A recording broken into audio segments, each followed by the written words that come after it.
há alguém em quem você pode confiar, se há alguém em quem você pode entregar o seu coração, os seus sentimentos, a sua vida, se há alguém que não vai te trair, se há alguém que não vai levantar rumores sobre a sua vida, se há alguém que vai te ajudar, esse alguém chama-se Jesus Cristo.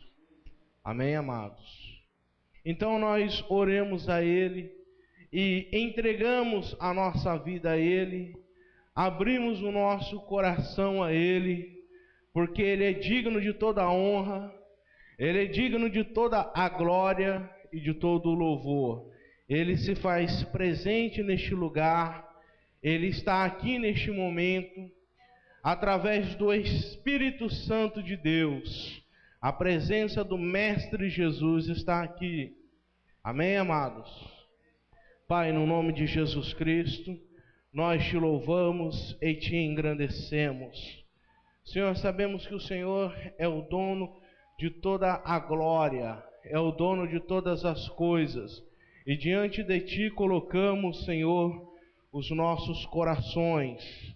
Diante de ti, ó Pai, colocamos, Senhor, quem nós somos, Senhor, e pedimos que nesta noite, ó Pai, o Senhor venha nos encher de tal maneira que nós venhamos ser um contigo, venhamos transbordar na tua presença, Pai. Em nome de Jesus Cristo, Senhor, que o Senhor comece, Senhor, a derramar sobre nós um óleo de alegria, uma nova unção.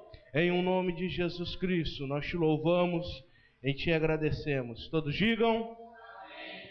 Amém, amados. Podem se assentar em nome de Jesus. Tome a sua Bíblia.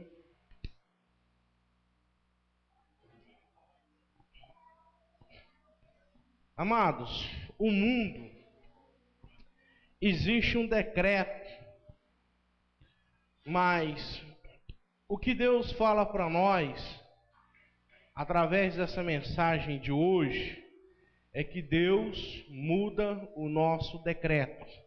Amém? Vira para o irmão que está ao seu lado e diga assim: hoje Deus muda o decreto que há na sua vida. Amados, um decreto é uma deliberação, uma vontade superior. Decreto é uma ordem que vem do alto para baixo, vem de uma força maior para a força menor. Decretos são como leis. Amém? E existem pessoas que elas nasceram debaixo de um decreto. Existem pessoas que passaram a viver debaixo de um decreto. Veja bem, nem todo decreto ele é ruim para as nossas vidas. Nem todo decreto ele é algo mal para nossas vidas. Mas existem decretos que amarram as nossas vidas apenas porque ele foi decretado e nós recebemos eles em nossas vidas. Foi decretado talvez pelos nossos pais, pelas nossas mães, foi decretado talvez por um patrão, por um tio, por um avô, e esse decreto acompanha talvez a tua família de geração em geração. Talvez esse decreto acompanhe você desde quando você abriu a sua boca e lançou ele sobre você, ou desde quando alguém lançou ele sobre a sua vida e você recebeu ele. Você tomou posse dele, mesmo sem querer, você chamou a existência daquele decreto para a sua vida. Esses decretos que eu estou dizendo hoje são decretos que vêm para amarrar e impedir o vosso crescimento. Existem decretos que inviabilizam as pessoas de conquistarem. Quando eu digo conquistar, eu não estou dizendo apenas do lado financeiro, mas eu digo conquistar em Jesus Cristo. conquistar as bênçãos que tem em Jesus, conquistar as honras que Jesus tem para as nossas vidas, conquistar as promessas que já foram um decreto de Deus para nossas vidas, mas que talvez entre esse decreto que Jesus decretou para mim e para você, chegou também um decreto que inviabilizando aquele outro decreto. Um decreto que ele passou a fazer parte da nossa vida, né? Fazendo com que a gente perdesse o direito da bênção.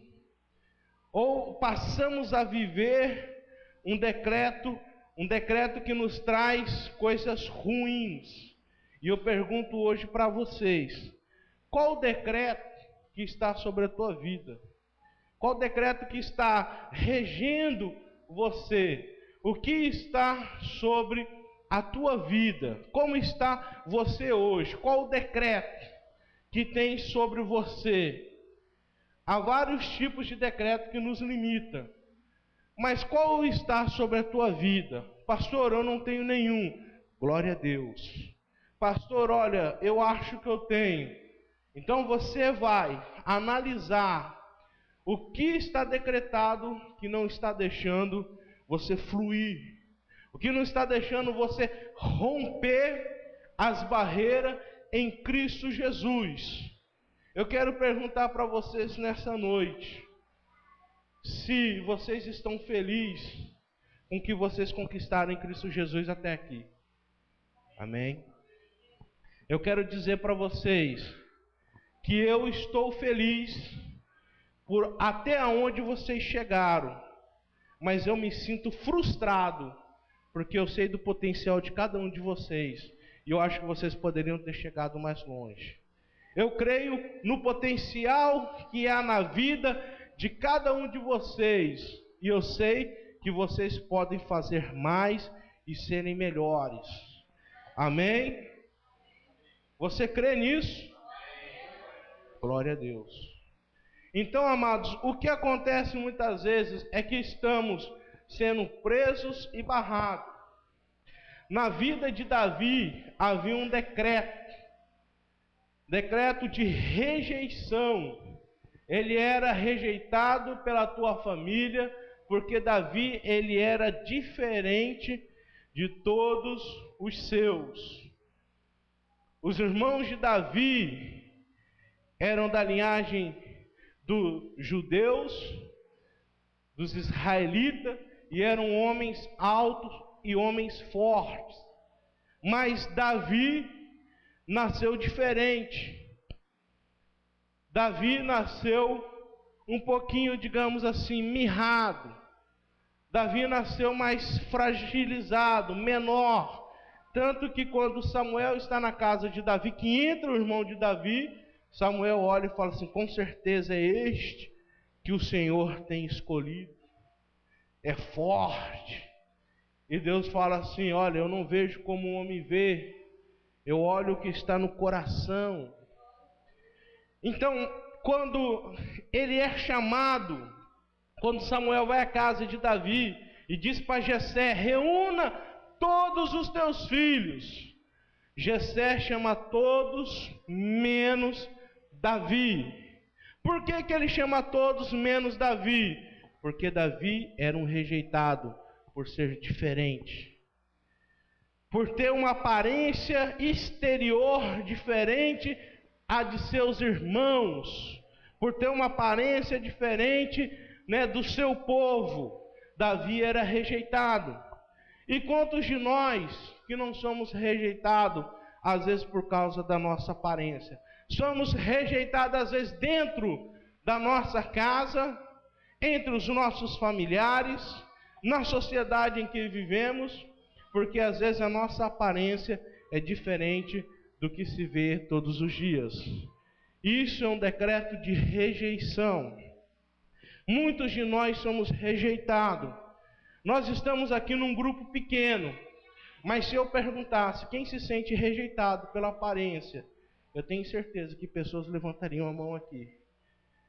Porque isso é um fato. E a rejeição, ela nos limita, ela nos impede a prosseguir. A pessoa ela pode ser rejeitada pela sua aparência física, ela pode ser rejeitada pelo seu intelecto. Às vezes ela não é uma pessoa tão bem preparada, e o que ela fala não é algo tão aplausível, que seja tão agradável, e ela é rejeitada pelo seu intelecto. Às vezes lhe falta conhecimento, e ela se torna rejeitada. E Davi foi um homem rejeitado. Mas o que eu quero dizer para você, que nem o fato de Davi ser um homem rejeitado pela sua família foi empecilho dele ser um grande homem na mão de Deus. Amém? O fato de Davi ser um homem rejeitado pelos seus apenas fortaleceu a aliança dele com Deus. O fato de Davi ser rejeitado apenas fortaleceu o desejo dele buscar a Deus. E quanto mais ele buscava, mais Deus se fazia presente. Deus foi tão com Davi, que ele foi o único que teve coragem de enfrentar Golias. Eu quero dizer para você, que ainda que você seja rejeitado, talvez pelos seus da própria casa ou pela sociedade, se você buscar a Deus, Deus vai te honrar na frente daqueles que te rejeitam. Na frente daqueles que zombam de você, você será honrado. O nome do Senhor será glorificado por vossa causa.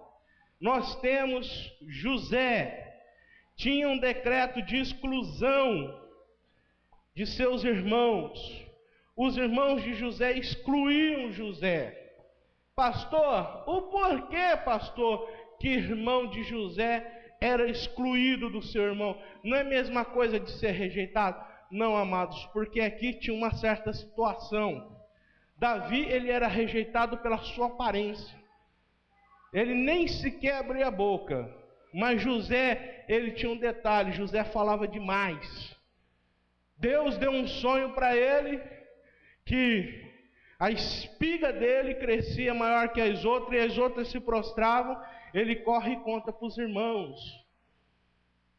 Aí ele tem um sonho que a lua, o sol e as estrelas se prostram. Ele vai e sai contando. Ele era o filho caçula, depois dele só nasceu Benjamim e a mãe morreu. Tudo o que o pai dele fazia era em pró dele. Então os irmãos já tinham ciúmes, ele era paparicado, era criado, vamos dizer assim, não vou dizer igual uma mocinha, mas ele era mais paparicado. Jacó foi lá e fez uma túnica e deu unicamente para ele. Tudo que Jacó pensava era em pró dele. Jacó tinha ele com muita estima, só que ele não conseguia conter as coisas que ele recebia para si. Deus revelava para ele coisas grandes. Deus revelava para José coisas poderosas. Deus revelava para ele que os da casa dele, o das tribos dele que estava se formando, iriam se prostrar diante dele. E os irmãos não aceitavam.